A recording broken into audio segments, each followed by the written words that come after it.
Hello everyone, this is GM Var Akobian with 1000 GM and we're covering the IM Norm tournament in Hollywood. This is round number 3 and we have CM Xie against GM Preotu. So CM versus a GM matchup here. E4, C5, we have a Sicilian defense and we right away jump into the Nido variations. Always fun, always very sharp. H4 played, E5, Knight B3. In this position, all kinds of moves we've seen. We've seen H4, we've seen even Rook G1, G4 ideas. Bishop G5 is a move, Bishop B3, Bishop C4. There's so many different ways to play here. E5, Knight B3, Bishop G5. Bishop comes in on G5, now putting pressure on F6, and decides to take. And the point here, after you play H4, you play G3, you're going to have this kind of idea, Bishop H3, to try to exchange the Bishop on E6. Bishop E7, Queen D2. Knight D7, long castle. White is trying to ensure the safety of the king and put direct pressure on D6. F4. And now playing F5, attacking the bishop again. Knight D5. Activating, but the question comes into mind here, why not just take the pawn?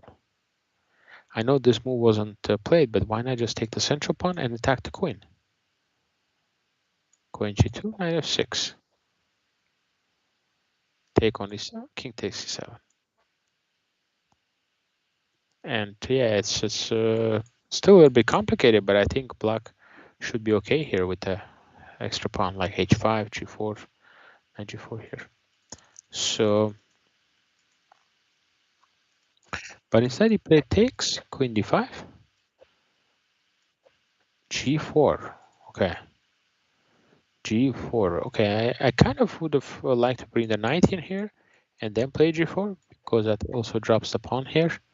So I think it's just a very optimistic play by white without very deep calculation because takes, check, and now you got back row problems. Bishop goes on C6. Now you cannot take my bishop because I have queen takes D1. You're actually going to get mated here. I like this. So now we go to endgame, and we know in most of these endgames, the person who has the two bishops is going to have the advantage, and that is black. 95.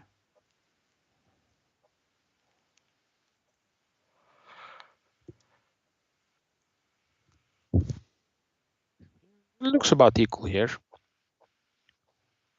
We're trying to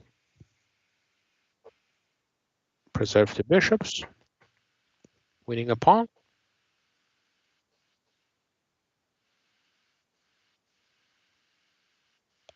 Now bishop d3 comes in. Bishop d3 is a fine move. Another option here is just simply to play bishop g2.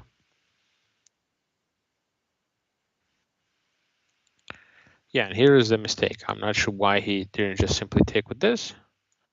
Yeah, you allow bishop b4, but after you play king c2, it becomes very clear that there is only one player who can play for a win, and that is white.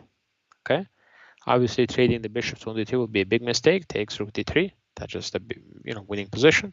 So you have to play rook f3. Yeah, rook g1. Trying to defend. It's not going to be easy to deal with these two bishops, but I think white has decent chances to win this position. Check. The threat was knight to e6 check, pick up the rook.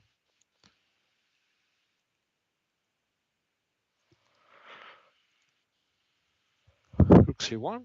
Again, it's hard to imagine how white is going to lose here, but it actually happened.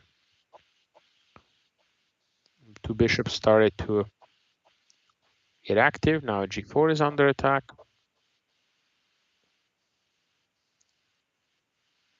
You can take back with the knight. You're going to get back rank mated, and now it actually gets really bad, creating a pass pawn on a g file, and is ready to trade. So he wouldn't just play g3, g2, let you take. He would just trade on c1 first. So black ended up giving up a piece. Yeah, now just simply had to resign because the next one was g3. Like even if you attack the bishop, g3. Take g2. And you queen. So it's a nice win at the end for the Grandmaster Preotu.